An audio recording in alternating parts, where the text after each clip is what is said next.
Hello everyone. आशा है आप सभी लोग स्वस्थ होंगे।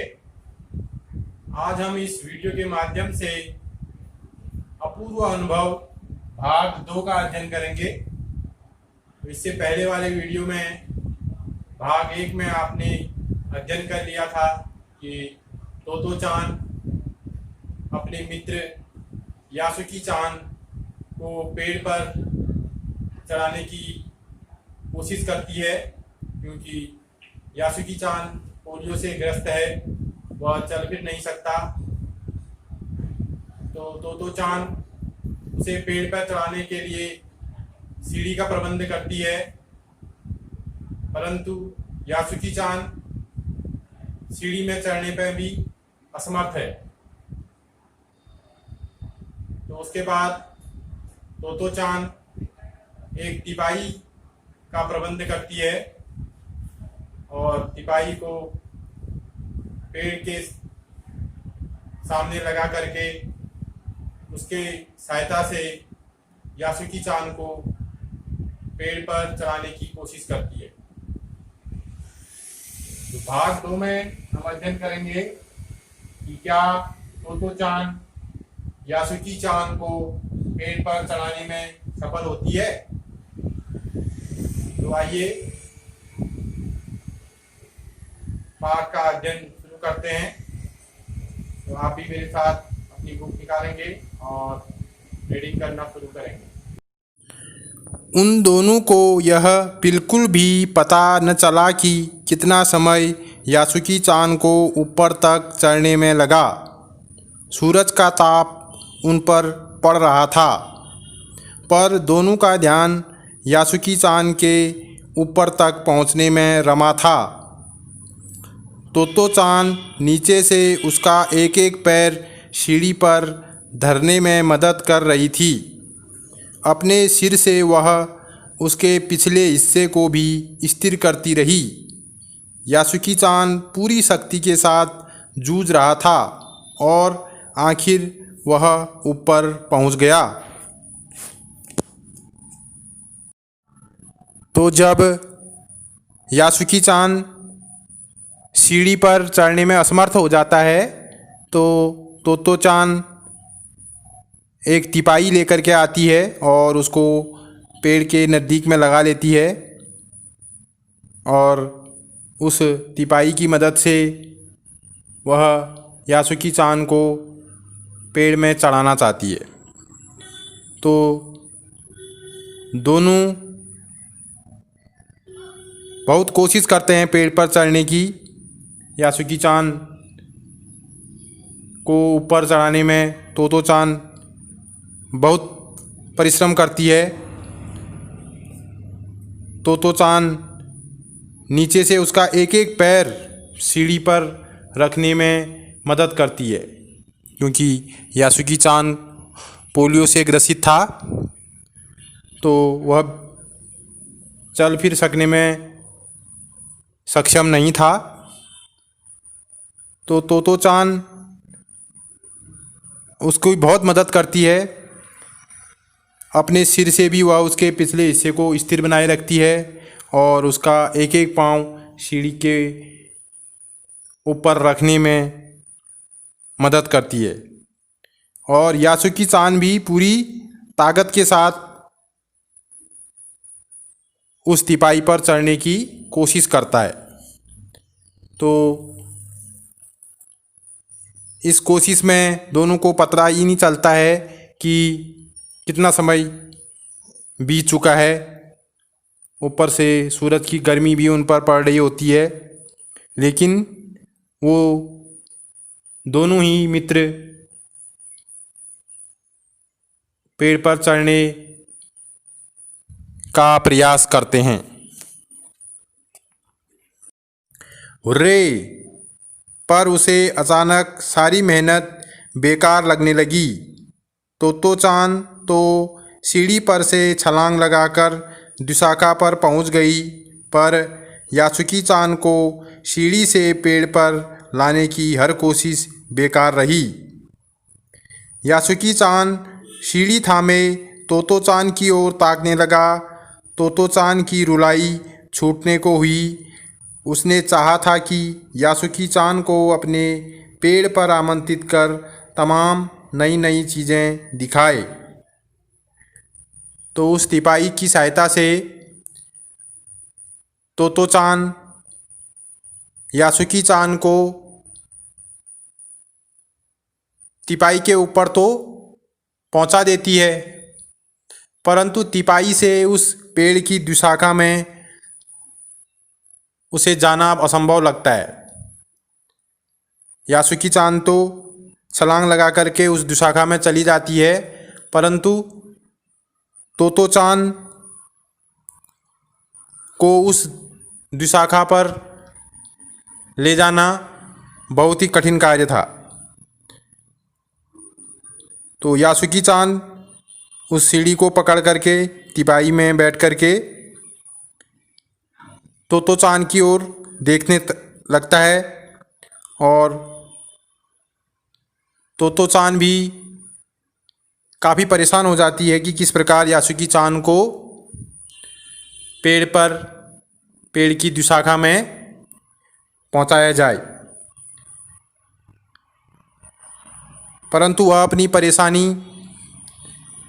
यासुकी-चान को नहीं बताती है, उसके सामने प्रकट नहीं करती है, क्योंकि उसको पता है कि अगर मैं रोने लग जाऊंगी या मैं परेशान हो जाऊंगी तो यासुकी-चान का जो आत्मबल है वो भी टूट जाएगा और वो भी परेशान हो जाएगा। पर वह रोई नहीं। उसे डर था कि उसके रोने पर यासुकी-चान भी रो पड़ेगा। उसने यासुकी-चान का पोलियो से पिचकी और अकड़ी उंगलियों वाला हाथ अपने हाथ में थाम लिया।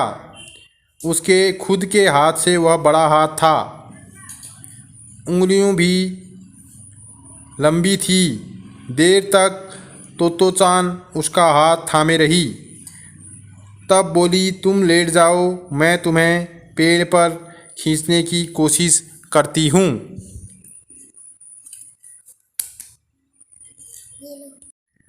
तो यासुकी-चान द्विशाखा में बैठकर तोतो-चान का हाथ पकड़ लेती है और तोतो-चान से कहती है कि तुम लेट जाओ, मैं तुम्हें पेड़ पर खींचने की कोशिश करती हूँ।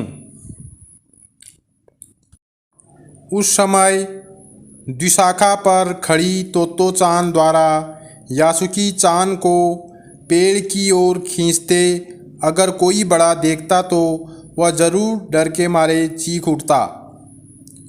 उसे वे सच में जोखिम उठाते ही दिखाई देते, पर यासुकी-चान को तोतो-चान पर पूरा भरोसा था और वह खुद भी यासुकी-चान के लिए भारी खतरा उठा रही थी। अपने नन्हे नन्हे हाथों से वह पूरी ताकत से यासुकी-चान को खींचने लगी। बादल का एक बड़ा टुकड़ा बीच बीच में छाया करके उन्हें कड़कती धूप से बचा रहा था। तो तोतो-चान जब द्विशाखा में बैठ करके यासुकी-चान के हाथ को खींच करके उसे पेड़ की द्विशाखा में लाने का प्रयास करती है, तो वह दृश्य बहुत जोखिम भरा होता है। तो इसलिए इसमें लिखा गया है कि अगर कोई बड़ा व्यक्ति उन्हें ऐसा करते हुए देख लेता तो वह ज़रूर डर के मारे चीख उठता। परंतु दोनों मित्रों को एक दूसरे में भरोसा था कि वह अपने कार्य में सक्षम होंगे। तो इस काम में बादल का एक एक टुकड़ा जो कि आसमान में सूरज के सामने आकर के उसकी रोशनी को कम कर रहा था, तो ऐसा लग रहा था कि प्रकृति भी उनका मदद कर रही है। काफ़ी मेहनत के बाद दोनों आमने सामने पेड़ की द्विशाखा पर थे। पसीने से तरबतर अपने बालों को चेहरे पर से हटाते हुए तोतो-चान ने सम्मान से झुककर कहा, मेरे पेड़ पर तुम्हारा स्वागत है। यासुकी-चान डाल के सहारे खड़ा था। कुछ झिझकता हुआ वह मुस्कुराया। तब उसने पूछा, क्या मैं अंदर आ सकता हूँ? उस दिन यासुकी-चान ने दुनिया की एक नई झलक देखी जिसे उसने पहले कभी न देखा था। तो ऐसा होता है पेड़ पर चढ़ना, यासुकी-चान ने खुश होते हुए कहा। वे बड़ी देर तक पेड़ पर बैठे बैठे इधर उधर की गप्पें लड़ाते रहे। मेरी बहन अमेरिका में है, उसने बताया है कि वहाँ एक चीज़ होती है, टेलीविज़न। यासुकी-चान उमंग से भरा बता रहा था। वह कहती है कि जब वह जापान में आ जाएगा तो हम घर बैठे बैठे ही सुमो कुश्ती देख सकेंगे। वह कहती है कि टेलीविज़न एक डिब्बे जैसा होता है। तो पेड़ में चढ़ कर के दोनों मित्र बहुत देर तक इधर उधर की गप्पें करते हैं और यासुकी-चान कहता है कि मेरी बहन अमेरिका में है, उसने मुझे बताया है कि वहाँ एक चीज़ होती है, टेलीविज़न। यासुकी-चान बहुत खुश होकर के ये बात बता रहा था। वो कहता है कि मेरी बहन कहती है कि जब वह जापान में आ जाएगा तो हम घर बैठे बैठे ही सुमो कुश्ती देख सकेंगे। और वह बताता है कि वह कहती है कि टेलीविज़न एक डिब्बे जैसा होता है। तो अपनी मित्र तोतो-चान को वह यह बातें बताता है कि वहाँ पर एक टेलीविज़न जैसी एक चीज़ होती है जिसमें हम बैठे बैठे सुमो कुश्ती भी देख सकते हैं। तो जब मैं जापान जाऊँगा तो मेरी दीदी मेरे से कह रही थी कि हम घर बैठे बैठे ही सुमो कुश्ती उसमें देख सकेंगे। तो अन्य कई प्रकार की गप्पें वो उस पेड़ पर बैठ कर के करते हैं। तोतो-चान उस समय यह तो न समझ पाई कि यासुकी-चान के लिए जो कहीं भी दूर तक चल नहीं सकता था, घर बैठे चीज़ों को देख लेने के क्या अर्थ होंगे। वह तो यही सोचती रही कि सुमो पहलवान घर में रखे किसी डिब्बे में कैसे समा जाएंगे। उनका आकार तो बड़ा होता है, पर बात उसे बड़ी लुभावनी लगी। उन दिनों टेलीविज़न के बारे में कोई नहीं जानता था। पहले पहल यासुकी-चान ने ही तोतो-चान को उसके बारे में बताया था। पेड़ मानो गीत गा रहे थे और दोनों बेहद खुश थे। यासुकी-चान के लिए पेड़ पर चढ़ने का यह पहला और अंतिम मौका था। तो पेड़ की द्विशाखा में बैठ कर के यासुकी-चान जब तोतो-चान को टेलीविज़न के बारे में बताता है कि टेलीविज़न एक डिब्बे जैसा होता है और उसमें हम घर बैठे बैठे कुश्ती और अन्य चीज़ें देख सकते हैं, तो तोतो-चान उस समय इन बातों को समझ नहीं पाई थी, क्योंकि उन दिनों टेलीविज़न के बारे में कोई नहीं जानता था।